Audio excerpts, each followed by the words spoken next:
शायद आपने कभी इनका नाम सुना भी ना हो या फिर सुना हो। अगर आप लोग इतिहास से रुचि रखते हैं या फिर आपको इतिहास जानने की बहुत दिलचस्पी रहती है, तो आपने इन जंगलों का नाम जरूर सुना होगा और इसके पीछे जुड़ी हुई कहानियां भी। लेकिन जो लोग इतिहास में ज्यादा रुचि नहीं रखते, वो शायद इन जंगलों के बारे में पहले ही सुन रहे हो। जी हाँ, एक बार फिर से स्वागत है आपका हमारे चैनल नेक्स्ट 9 न्यूज में। और एक बार फिर से मैं आपके साथ साधिका कौर। आपको बता दें कि पिसावा जंगल एक ऐसा जंगल है जहाँ पे कहा जाता है कि द्रोणाचार्य के पुत्र अश्वत्थामा आज भी यहाँ पर है। जी हाँ, और इसी के साथ कहा जाता है कि वो आज भी इस जंगल में भटक रहे हैं, सिर्फ और सिर्फ अपने पापों का पश्चाताप करने के लिए। जैसा कि हम सब जानते हैं कि अश्वत्थामा बहुत ज्यादा निर्दयी थे, मानो उनमें ताकत तो बहुत थी, लेकिन जब पांडव युद्ध जीते तो अश्वत्थामा ने एक चाल चली। उनको ये बर्दाश्त नहीं हुआ और उन्होंने पांडवों के पांचों पुत्र को नींद में ही जहर देकर मार दिया। और ये बात जब पता चली कृष्ण भगवान को तो उन्होंने उनको दिया श्राप। तो देखिए वीडियो, जानिए कि आखिर इसके पीछे की कहानी क्या है। रहस्यों की दुनिया पर आप लोगों का स्वागत है। आज हम आपको बताने जा रहे हैं एक रहस्यमय जंगल के बारे में। इस जंगल को लोग पिसावा जंगल के नाम से जानते हैं। यहाँ के लोगों का कहना है कि जो भी इस जंगल में जाता है वो कभी लौट कर नहीं आता। कहा जाता है कि महाभारत युद्ध के पश्चात गुरु द्रोणाचार्य, उनका पुत्र अश्वत्थामा इसी जंगल में छुप गया था। इस जंगल का रहस्य अभी भी अनसुलझा ही है। बता दें, अनजाने स्थान और रहस्य ये दो ऐसे शब्द हैं जिसका नाम सुनते ही लोगों के दिमाग में नसें तिलमिलाने लगती है। ऐसी कोई भी बात लोगों को गौर से सुनने में मदद करती है। इनके जरिए ही हम डरते हैं, देखने को उत्सुक रहते हैं।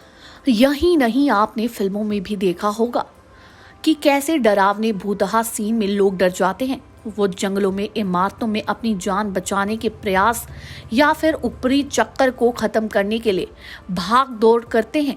लेकिन ये सब सच होता है क्या? क्या लोग वाकई में अकेले किलों में जाने से डरते हैं? क्या अमुक्त आत्माएं पुराने स्थानों में बसेरा बनाकर रखती हैं? ऐसे कई सवाल अक्सर आपके मन में आपको कौंधते होंगे। कई लोगों का मानना है कि दुनिया 21वीं सदी में प्रवेश कर चुकी है। विज्ञान काफी तरक्की कर चुका है, मगर जहां तक अंधविश्वास की बात है तो अपनी जगह पर काम कर रहा है। दुनिया के तमाम देशों में पुराने राग अपनी जड़ फैलाए हुए हैं। भारत के परिप्रेक्ष्य में भी ये बात लागू होती है। यहाँ के लोग आज भी भूत प्रेत, डायन, इन सभी बातों में यकीन करते हैं। ऐसी कहानियों को भी बड़े चाव से सुनते हैं और कोई कोई बच्चे तो मारे डर के माँ को याद करने लगते हैं। सोचिए, अगर वाकई में ये कहानियां हकीकत बनकर सामने आ जाएं तो क्या होगा।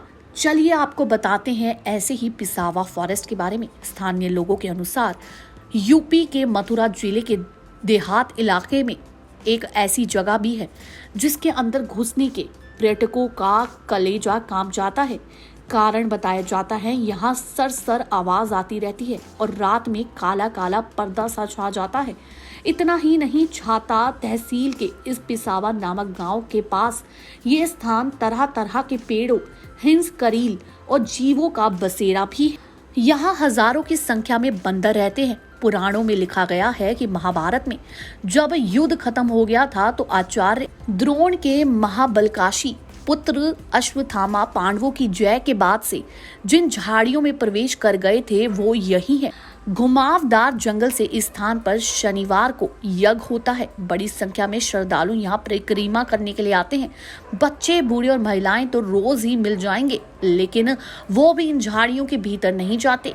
आप यदि परिक्रमा या पूजन के लिए जाना चाहते हैं तो वाहन चलते हैं, लेकिन यहाँ के प्रशासन और पद अधिकारियों ने अनदेखी कर इनकी प्रसिद्धि को अनजान बना दिया है। वहीं मान्यता है कि पिसावा फॉरेस्ट के पास झाड़ी वाले बाबा जंगल से कोई लकड़ी लेकर बेच नहीं सकता, घर नहीं ले जा सकता। ये बात यहाँ का हर एक व्यक्ति जानता है।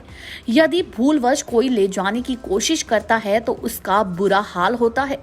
यहाँ के स्थानीय लोग बताते हैं कि एक बार एक घमंडी दबंग यहाँ से पेड़ों को काट कर बेचने चला था उसके पशु मर गए थे और वृक्ष काटने वाले आदमी नाक से खून फेंक कर भाग खड़े हुए थे। तभी से यहाँ बात पुष्ट हो गई कि यहाँ से कोई लकड़ी नहीं ले जा सकता। हाँ, यदि आप आस्था कार्यों जैसे पुण्य प्रसादी और भंडारा करते हैं तो और भला होगा यहाँ की लकड़ी ले जाकर। वहीं आपको बता दें, यहाँ आसपास कई पुराने खंडर हैं जो पता नहीं किसने बनाए हैं। कोई अकेला व्यक्ति जो जाना दूर यहाँ आए, लोग भी ऐसे इलाके में नहीं जाते। इसके कारण खतरनाक कीट पतंगे या ऊपरी बवाल का होना हो सकता है। ये तो वहां जाने से ही स्पष्ट होगा। कहा जाता है कि महाभारत के युद्ध के पश्चात गुरु द्रोणाचार्य के पुत्र अश्वत्थामा, जिनको ब्रह्मास्त्र का ज्ञान था, वो इसी पिसावा फॉरेस्ट को जंगल की झाड़ियों में चले गए थे। कहा जाता है जो भी इन झाड़ियों में जाता है वो कभी वापस नहीं आता। कहा जाता है कि द्रोणाचार्य के पुत्र अश्वत्थामा आज भी इन्हीं जंगलों में भटक रहे हैं। वहीं कहा जाता है कि जब अश्वत्थामा अमर होने का वरदान मिला था तो इस कारण से श्री कृष्ण ने उनको कोड़ में रहने का वरदान दिया था। वहीं अपनी सजा को भुगतते हुए आज भी पिसावा जंगलों में भटक रहे हैं अश्वत्थामा। वहीं कहा जाता है कि अश्वत्थामा उस दिन इन जंगलों से बाहर आएंगे जब कल्कि का रूप लेंगे, यानी कि जब कलयुग आएगा। वहीं कहा जाता है श्री कृष्ण ने उनको वरदान भी दिया था कि ये कल्कि के रूप में कलयुग में वापस आएंगे ताकि बुरे लोगों का नाश कर सके। वहीं कहा जाता है आज भी यज्ञ और अपनी सजा को भुगतते हुए वहीं पर भटकते हैं अश्वत्थामा। इसलिए ये जंगल ऐसा दिखता है जैसे इसको किसी का श्राप लगा हो। रात को यहाँ पर बहुत सारा अंधेरा छा जाता है, ऐसा लगता है यहाँ पे भूत प्रेत का वास हो। यहाँ के पेड़ भी कभी कभी इस तरह से मुरझा जाते हैं कि मानो लगता ही नहीं कि ये भारत का पिसावा जंगल है। और यहाँ पर अंधेरा इस कदर है कि मानो यहाँ पे किसी ने श्राप दे दिया हो। वहीं आज भी अश्वत्थामा इसी जंगल में भटक रहे हैं अपने पापों को धोते हुए। इसकी भी पुराणों में लिखित तौर पे बात कही गई है। जी हाँ, कहने को तो बहुत बलवान और बहुत ज्यादा शक्तिशाली अश्वत्थामा, लेकिन अपनी करतूतों की वजह से श्री कृष्ण ने उनको जो श्राप दिया वो ये श्राप था कि तुम कलयुग तक जीवित रहोगे, यहाँ तक कि तुम द्रौपद युग तक जीवित रहोगे। और जब धरती में आ जाएंगे बहुत सारे राक्षस, तब उनका नाश करने के लिए तुम फिर से कल्कि अवतार लोगे, तब तुम्हारे पाप धुलेंगे। वहीं आपको बता दें, कहा जाता है कि यहाँ पर बहुत अजीब आवाजें आती है, मानो यहाँ पर आवाजें खत्म ही नहीं होती। कहा जाता है कि यहाँ पर आत्माओं का भी वास है और इस जंगलों को देखते हुए ऐसा लगता है जहाँ पर बहुत बड़ा श्राप हो, क्योंकि अंधेरे में तो ना आप खुद को देख पाएंगे और दूसरे को देखना तो बहुत ही दूर की बात है। वहीं कहा जाता है इन जंगलों की कभी भी लकड़ी कोई भी नहीं काट सकता और इसकी लकड़ी काट कर जलाना सबसे बड़ा पाप है। इसकी लकड़ी सिर्फ और सिर्फ पूजा के कार्यों में ही इस्तेमाल होती है। अगर आप घर में कोई पूजा करने जा रहे हैं तो आप पिसावा जंगल से लकड़ियां लेके जा सकते हैं, लेकिन अगर आप फालतू काम के लिए तोड़ रहे हैं तो आपको बहुत बड़ा पाप लग सकता है। अगर जानकारी अच्छी लगी हो, वीडियो अच्छी लगी हो तो चैनल को सब्सक्राइब करें और बेल आइकन दबाना ना भूलें। धन्यवाद।